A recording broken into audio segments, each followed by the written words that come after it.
Hello guys, I'm back.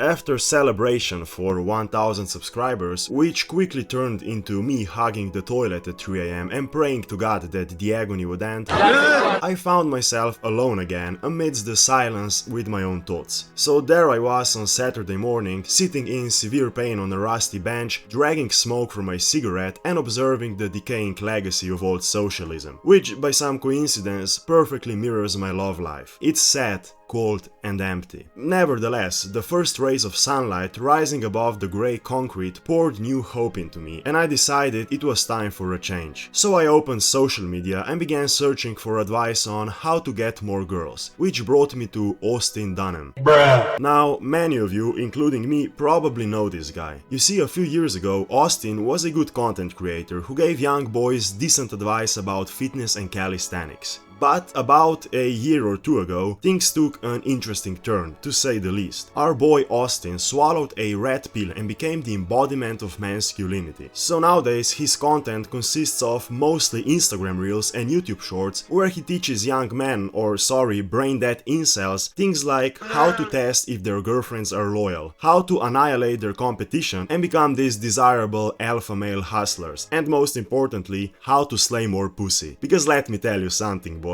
When it comes to laying the pipe, this guy is a grandmaster plumber. No girl is safe, period. Now, I really don't want to spoil too much for you guys, so without further ado, let's dive into this swamp of hyper-masculinity. Ethical ways to get more dating app matches. Number 1, use photos of somebody more attractive, wait a few days until you start getting the matches rolling in, and then change the photos back to yourself. This is what I like to call pseudo-catfishing. Okay, what the fuck? I mean, this is the whole new level of how pathetic these alpha male clowns can get. I made a video on teaching men's fashion and his cancerous dating advice some time ago, and I think I said it was the rock bottom of alpha pseudoscience content, but now I take that back. Because after watching the first 10 seconds of his first reel that popped up, I proudly announce you that at least for now, Austin has taken the top spot for the most pathetic alpha male out there. Because this is literally some serial killer type of shit. I mean, on one hand, it's straight up scary, and on the other hand, it's just retarded. Let's pretend that somebody is stupid enough to listen to our boy Austin here and does this catfishing shit and get some matches. Now, let's be honest, since most of these dating apps are used for, how should I express myself, sweeping the chimney, what do you think will happen when our poor boy changes his profile pic? He will lose all his matches, as he should, because this is the most sad and pathetic thing that you can do. So instead of keeping my picture there, change it back to yourself. It might work out. So instead of keeping my picture there...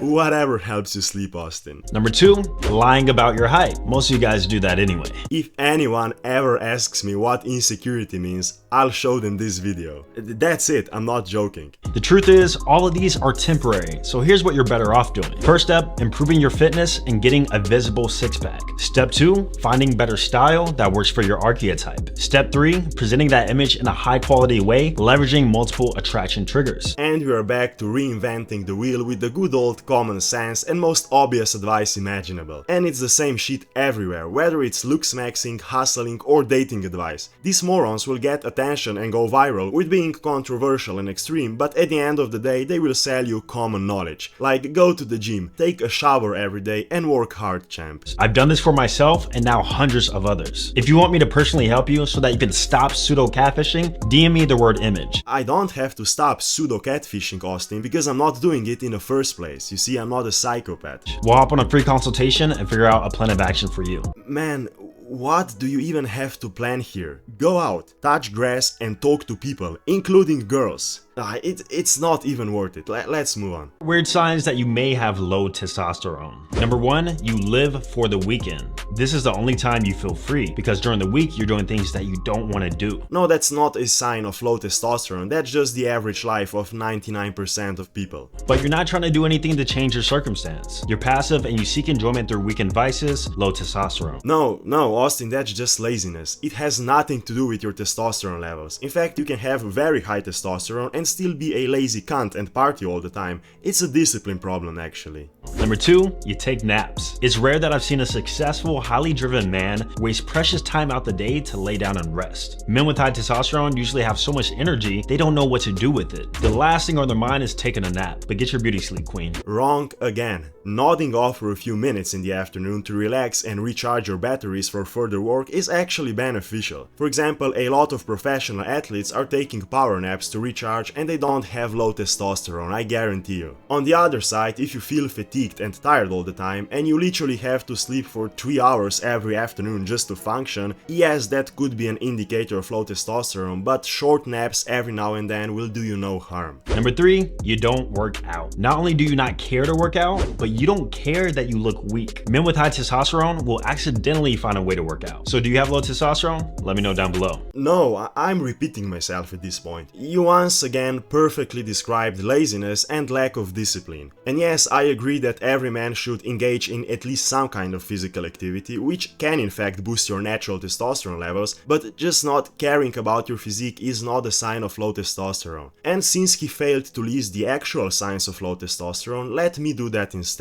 So Austin, if by some chance you're watching this video, it's time to take some notes. Number 1, the most important thing, low sex drive and erectile dysfunction. Number 2, and I mentioned that before, constant fatigue and lack of energy. And number 3, loss of lean muscle mass and strength. You're welcome. Time to move on. Here's how much it costs to have an attractive girlfriend. Weekly dates, $200 or $800 a month or $10,000 a year. Quarterly vacations, $2,000 or $8,000 a year. Holiday and birthday gifts, $5,000 a year. Miscellaneous, nails, shopping, whatever it may be, about $3,000 a year. All in total, about $26,000 a year. So if you're making $50,000 a year after taxes, you probably couldn't even afford to keep an attractive woman within your life, at least without her being miserable. It was here when I kinda started to feel sorry for him. This very reel is like a window into his brain, and the same goes for every other alpha male hustler plaguing the social media. This way of thinking is the product of poor social skills, countless insecurities and loneliness. And this is the damage that those cancerous red pill podcasts do. They deliberately show the worst of both genders. I mean, just think about that for a second. The host is always some frustrated douchebag or a group of frustrated douchebags who then bring some OnlyFans girls as a guest so they can prove it to their audience of incels that every girl nowadays is a gold digger and a hoe, and that you have to be a millionaire to literally buy an attractive girlfriend. Which is twisted reality.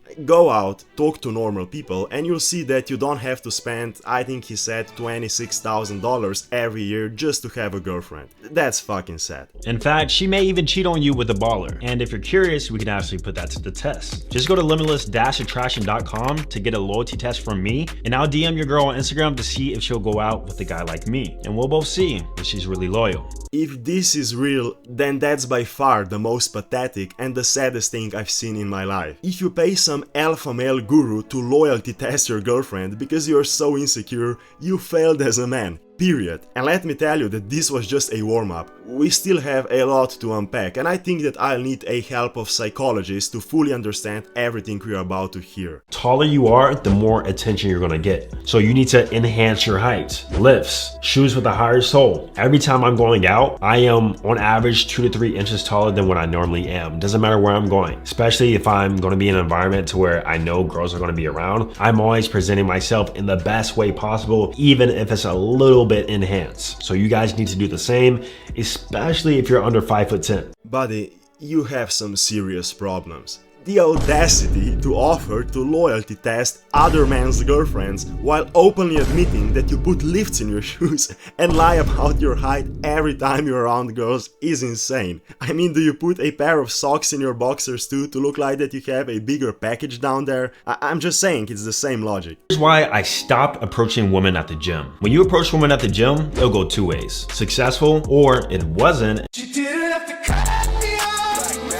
Yeah, no shit. It doesn't matter where you approach a woman, it will always go two ways. Except maybe in Thailand, where the third way is you finding out that she has a dick or something, I don't know. And now you have to awkwardly see her every single week. Now, though I've had my successful times, it's only been about a 20% success rate. And the girls I would approach, I will always see them on dating apps a few weeks later. In some cases, I actually matched and dated girls who I saw at the gym, but just never spoke to. So I came up with a new plan to fix my online image so that I can start attracting these gym girls through Instagram and dating apps when I come across them. Whoa, wait. So you fix your online image to attract girls you see every day in real life and they see you because you go to the same gym. Something doesn't add up here. Or maybe I'm just too fucking stupid to understand this logic. Please write me down in the comments because I'm curious. So let's try to explain this. Let's say you like that girl from the gym you see, I don't know, 3 times per week, and again, she probably sees you too, because you go to the same gym. So instead of approaching her there, where you can actually talk to her and see with your own eyes if she's into you, because you alpha males are masters of body language, don't forget that, you are going to improve your online image, which is, according to his previous advice, probably buying fake followers or some shit to appear more important and famous than you actually are.